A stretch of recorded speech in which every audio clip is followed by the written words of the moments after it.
Today start with part 9 the chapter first the glorious past of India, Bharat का वैभवपूर्ण अतीत। Today start in second point the archaeology sources, the archaeological sources, पुरातात्विक स्रोत। The first archaeology sources in inscriptions. अपन ने यहाँ पर देखा कि जो यानी कि भारतीय इतिहास की जानकारी के जो स्रोत थे, उन स्रोतों को अपन ने यहाँ पर कितने भागों में बांटा था? 2 भागों में। एक था आपका लिटरेरी सोर्सेज और सेकंड नंबर का है आपका आर्कियोलॉजिकल सोर्सेज। तो जो आर्कियोलॉजिकल सोर्सेज है जिसके अपन यहाँ बात करेंगे आज, तो आर्कियोलॉजिकल सोर्सेज जिसको अपन ने पार्ट जो आपका 8 था उसमें देखा था कि archaeology sources divided into 6 part, कि वहां पर अपन ने इनको 6 बिंदुओं के अंदर विभाजित किया। उन्हीं 6 बिंदुओं के अंदर जो पहला बिंदु है हमारा वो है कौन सा? आपका इंस्क्रिप्शंस या स्क्रिप्चर, कि जो आपका यानी कि अभिलेख। अभिलेखों की अगर अपन बात करें तो अभिलेखों को अपन यहाँ पर कुछ भागों के अंदर डिवाइड करेंगे। फर्स्ट नंबर पे अपन बात करेंगे इसके मीनिंग की। Inscription are the text material inscribed on a more divided surface such as stone और मेटल। क्या लिखा हुआ है कि जो आपके यानी कि अभिलेख है, आपके इंस्क्रिप्शंस है, जो आपके अभिलेख है वो अभिलेख किसके ऊपर लिखे जाते हैं? तो जो आपका अभिलेख है वो होता क्या है? तो उसके अंदर अपन कहेंगे किसी भी प्रकार के आपके कठोर, कोई भी आपके कठोर यानी कि हो सकता है वो पत्थर अथवा कोई भी किसी भी प्रकार की कठोर धातु जिसके ऊपर यानी कि उत्कीर्ण पाठन सामग्री अगर लिखी हुई है तो वो क्या कहलाएगा? अभिलेख कहलाएगा। ये जो हमारा फर्स्ट है यानी कि आपका इंस्क्रिप्शन क्या कहलाएगा कि यानी कि आपके या तो पत्थर या कोई भी आपके कठोर धातु उसके ऊपर उत्कीर्ण कोई भी अगर यानी कि आपके पाठन सामग्री है, पाठन सामग्री मतलब उसको अपन पढ़ सके, रीड कर सके, तो वो आपका क्या कहलाता है? इंस्क्रिप्शंस कहलाता है। अब नेक्स्ट अपन यहाँ देखेंगे इसके यानी कि एक तरह से आपके इंपोर्टेंट की, इसके यानी कि एक तरह से आपका क्या क्या इंपोर्टेंस है, क्या इसके यानी कि एक तरह से महत्व है।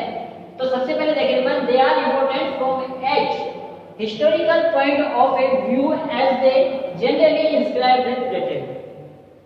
सबसे पहली बात ये कि अभिलेख यानी कि आपके ऐसे तथ्य हैं जिनसे हमको बिल्कुल तिथिपूर्ण एवं समसामयिक तथ्य प्राप्त होते हैं। हमने यानी कि लास्ट क्लास में बताया था मैंने कि जो पुरातात्विक स्रोत है भारतीय इतिहास की जानकारी के, वो कैसे हैं आपके? बिल्कुल आपके यानी कि प्योरली यानी कि एक तरह से आपके जिसको अपन कहेंगे यानी कि बिल्कुल शुद्ध, या अपन कह सकते हैं बिल्कुल ऑथेंटिक, कि जो बिल्कुल ऑथेंटिक यानी कि आपके रीजन थे। तो उसी प्रकार नेक्स्ट आपके दिस कंटेंट इंफॉर्मेशन, ये जो आपका यानी कि अभिलेख है ये कंटेंट है, ये क्या क्या हमको इंफॉर्मेशन देता है, क्या क्या जानकारी देता है?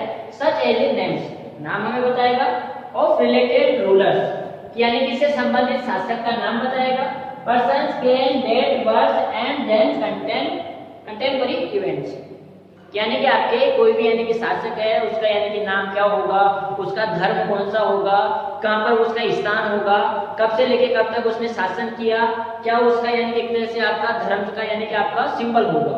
इन सभी बातों की जानकारी हमें किससे मिलती है? अभिलेखों से मिलती है। Next we also know about the social, political, economical and religious conditions of the people, कि अभिलेख है, इन अभिलेखों के माध्यम से इन शासकों की यानी कि हमको सामाजिक, राजनीतिक, आर्थिक और धार्मिक जो यानी कि स्थितियां हैं उनकी जानकारी में कौन प्रदान कराते हैं? अभिलेख प्रदान करवाते हैं।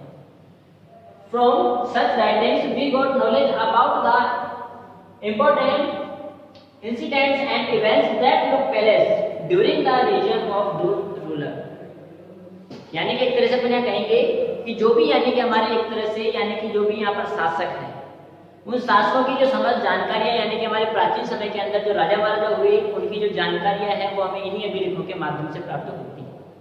या अभिलेख को अगर मैं सादा सिंपल शब्दों में कहना चाहूँ तो ये कह सकता हूँ कि यानी कि एक तरह से अभिलेख क्या है? आपके किसी भी प्रकार के पत्थर या कठोर धातु के ऊपर उत्कीर्ण पाठन सामग्री को ही यानी कि अपन अभिलेख कहते हैं।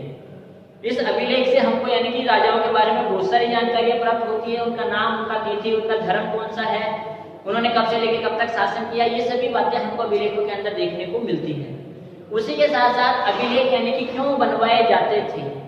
तो अभिलेख जिसके ऊपर यानी कि राजा है, जो आपका यानी कि रूलर है, वो अपने यानी कि कुछ यहाँ पर रूल को, कुछ नियम को, कुछ आदेशों को उसके ऊपर क्या करवाता था? उत्कीर्ण करवाता था, जिससे कि जनता, प्रजा या लोग उनको देख सके, पढ़ सके और उनका पालन कर सके।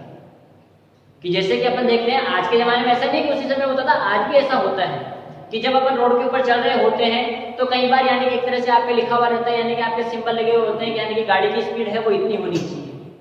वो एक तरह से मान ली क्या है, नियम है कि गाड़ी इतनी ही स्पीड में चलनी चाहिए। या अपन आगे जाएंगे टोल प्लाजा के ऊपर, तो टोल प्लाजा से पहले ही क्या होते हैं, वहाँ पे बड़े बड़े होर्डिंग बोर्ड लगे हुए रहते हैं।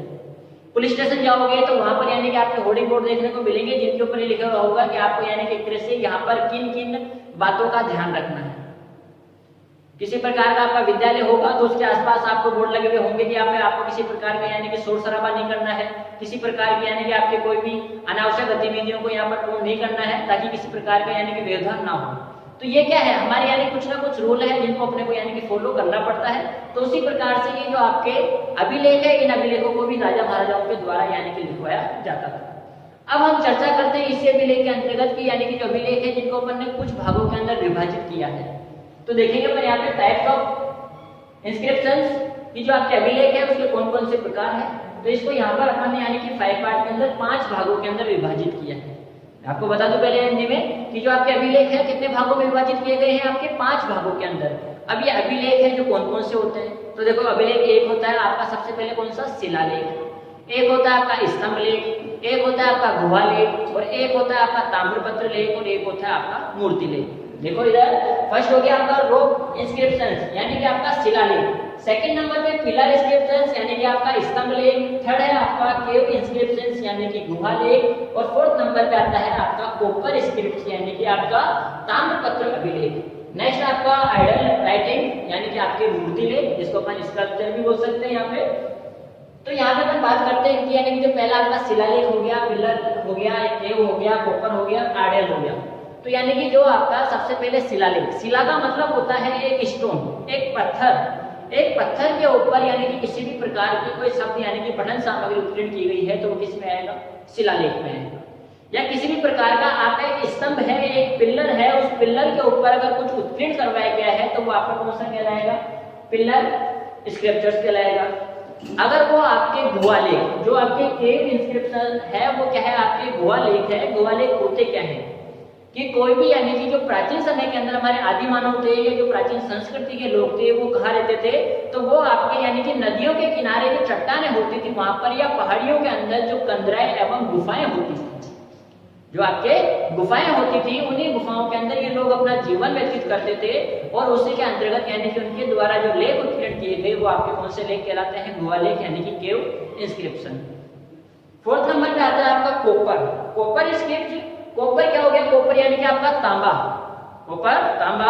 और उस समय के अंदर, प्राचीन समय के अंदर क्या होती थी कि कॉपर की यानी कि प्लेटें बनती थी। जैसे अपना आपका पेपर होता है, पेज होता है आपका प्लेन, उसी प्रकार से प्लेन यानी कि कॉपर की प्लेटें बनाई जाती थी जिनके ऊपर राजा के आदेश को उत्कीर्ण करवाया जाता था, जो कि आपके क्या कहलाता है, कॉपर स्क्रिप्ट कहलाता है।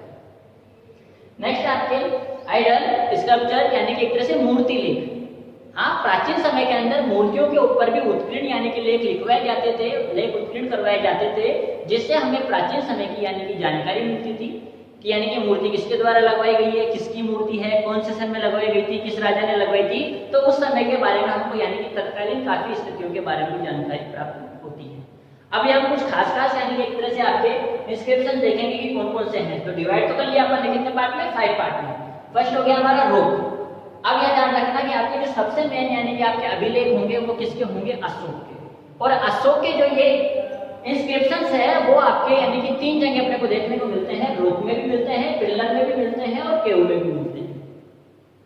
अशोक के जो लेख है कौन कौन से, अशोक के शिलालेख भी है, अशोक के स्तंभ लेख भी है, और अशोक के गुहा लेख भी है।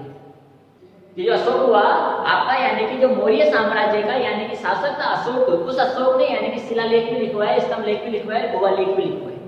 बताया जाता है कि अशोक के द्वारा कुल 33 अभिलेख लिखवाए गए थे, 33, जिसके अंदर से सिर्फ 14 यानी कि आपके 14 जो आपके यानी कि एक तरह से इंस्क्रिप्शंस थे वो क्या थे, आपके यानी कि रोक वाले थे, शिलालेख थे।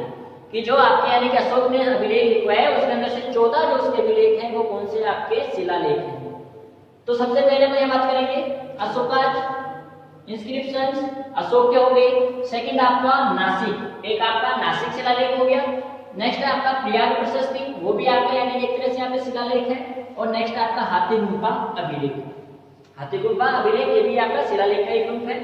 नेक्स्ट अपन बात करेंगे पिलर के अंदर। तो पिलर में फर्स्ट हो गया आपके अशोक, सेकंड हो गया इनर पिलर। इनर यानी कि आपका भीतरी स्तंभ लेख।